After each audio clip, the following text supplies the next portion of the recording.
Hello，大家好，歡迎嚟到呢個 video 同埋 return to 呢個 channel。我叫做 The Crypto Libertarian 加密貨幣自由主義者。今次會做一個項目嘅 review，keyword 係一個 review。我唔係想賣你哋去呢個項目，我直情想叫你哋唔好入呢個項目。係點解咧？咁啊，慢慢睇下。咁我哋開始前咧，我要 emphasize 一樣嘢，我係加拿大人。我好多時間，即係我應該咧，我今年43歲啦。我有超過20年嘅住喺加拿大，好細嘅你個人嗰度咧，跟住咧喺嗰度長大，就跟住去咗香港，而家就唔喺香港啦，唔講得喺邊度。我一定要 emphasize 呢一樣嘢。So I have a Canadian accent, a very Canadian accent。我個口音係全加拿大口音。嗯哼，點解咁講咧？因為我個好好朋友 Rory Singh，佢亦都係加拿大，佢亦都 review 過呢個 chart 呢個項目。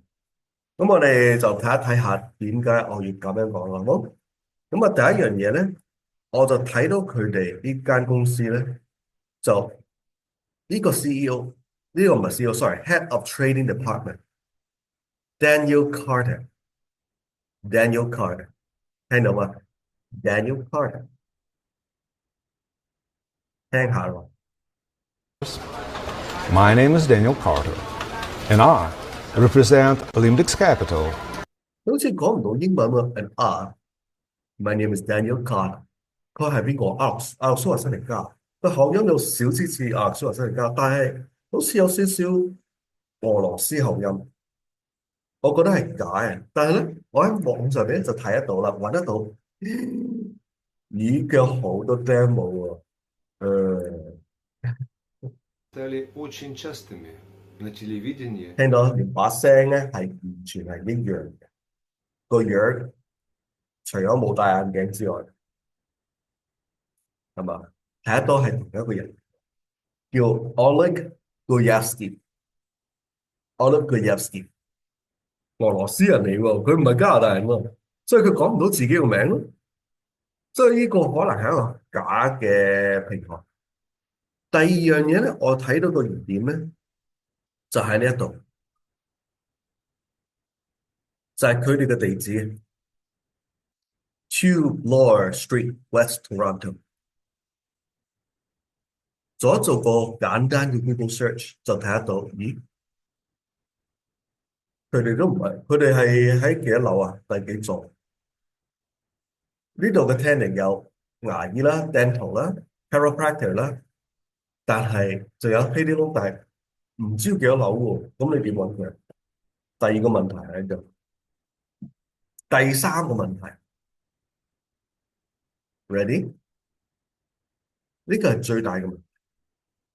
經過加拿大嘅法例咧，根據加拿大法例，如果佢喺加拿大做 trading，就算係 crypto 都好，仲要係 passive return，咁佢哋係需要咩咧？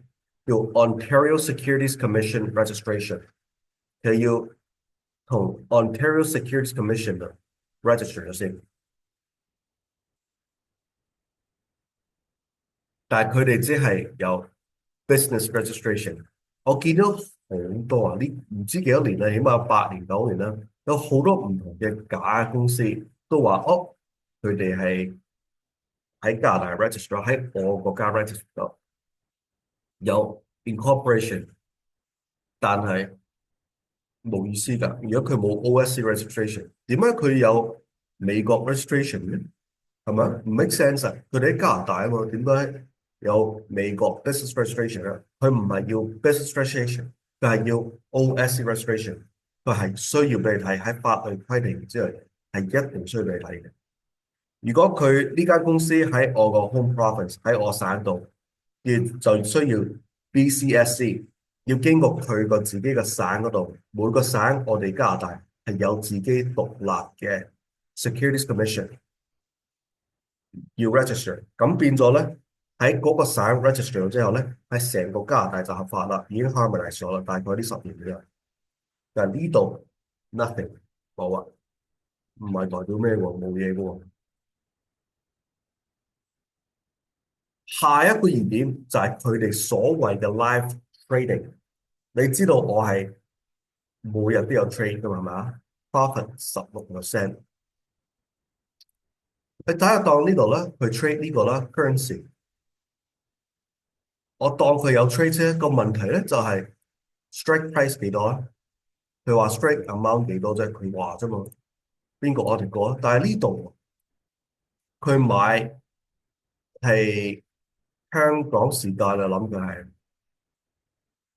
6:30朝頭早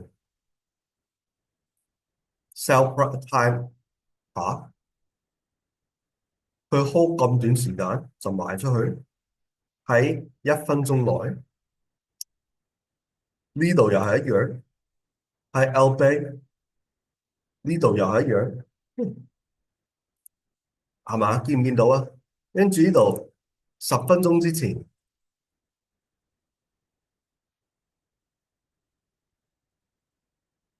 呢啲似係咧一個 computer generated 嘅 information，唔係真嘅 information。見唔見到啊？5分鐘前、5分鐘全部吻合一樣喎。佢買咗咁多，定係佢哋做 arbitrage、global buy sell？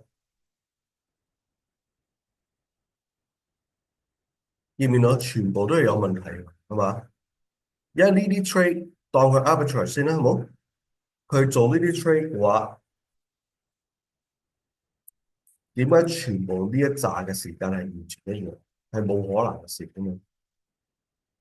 下一個問題最大，另外一個疑點啊，就係佢哋嗰個 trading plan 或者佢 investment plan，sorry，係每日俾到0.6%，唔合理喎，唔合理喎。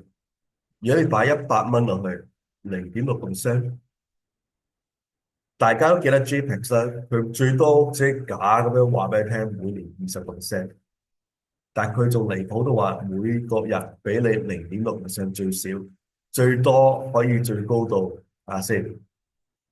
4.2%，咁佢點賺錢啊？